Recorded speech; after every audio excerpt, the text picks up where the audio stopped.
What's up mga ka-workers?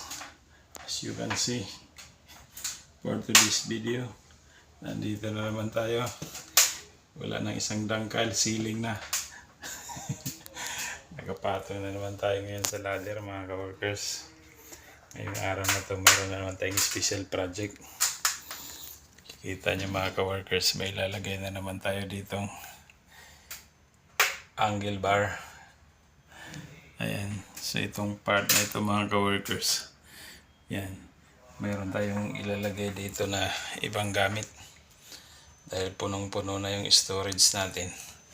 Tayo ang gagawa ngayon ng paraan mga ka-workers para magkasya yung mga ibang gamit natin.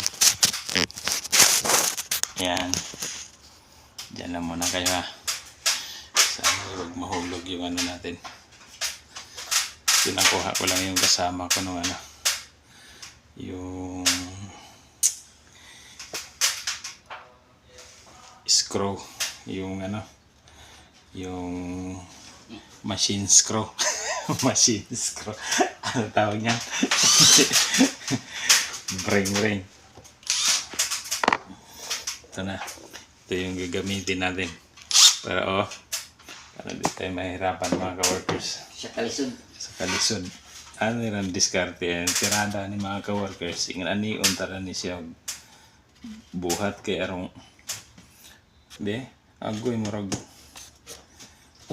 tatama tayo sa pako di bali wag na lang natin yan basta ang importante lang nito mga ka-workers, ang mahalaga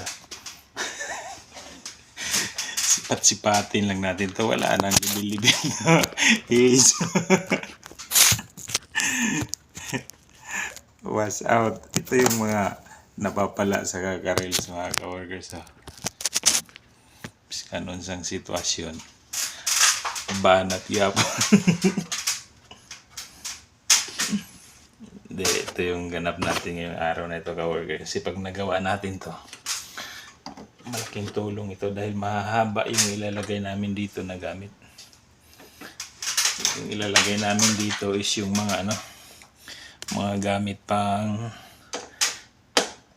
studio backdrop, yung mga backdrop sa mga ginagamit pang photoshoot, mga ganon. Sobrang haba, hindi naman pwedeng lang ibalandra lang sa sahig paglagay mga ka-workers dahil sayang yung gamit. Dito malab yung screw. Ay kay tibay manggali sini. Ay abaw ay laki. Hirapang itanis kalisod yun dahil yung sitwasyon na taronan pero di bali, subukan natin, titirahin na natin ka-workers, baka tirahin pa ng iba. Dito palihog na agree.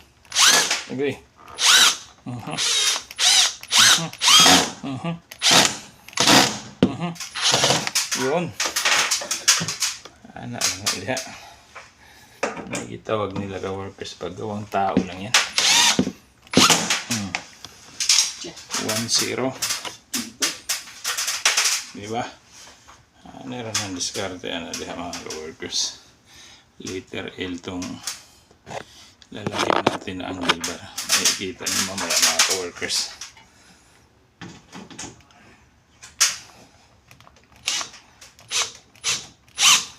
Masaklap na lang ito pag hindi ito i-approve ni boss. Kasi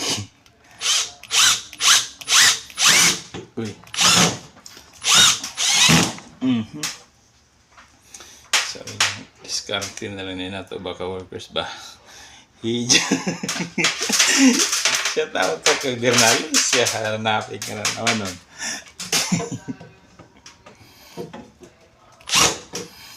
Sabihin na naman nun sa'yo, okay ka talaga yoyo.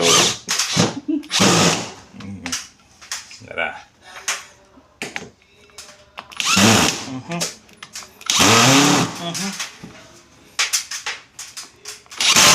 Tara. Hindi lumusot yung tornilyo natin.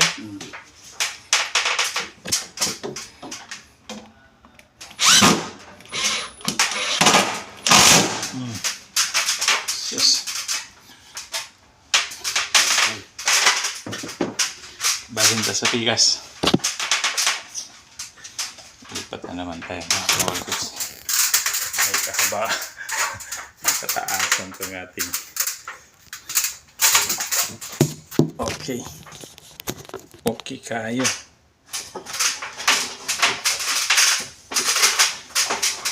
Dulong.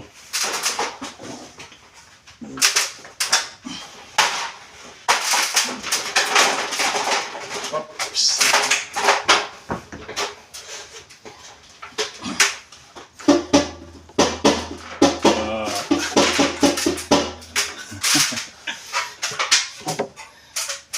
Taas man to kaya nga to ang ibutang karon diri ka workers.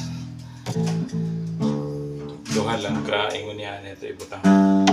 Inanira ang pagbutang niya ng mga ka-workers para safety yung gamit na ilalagay natin.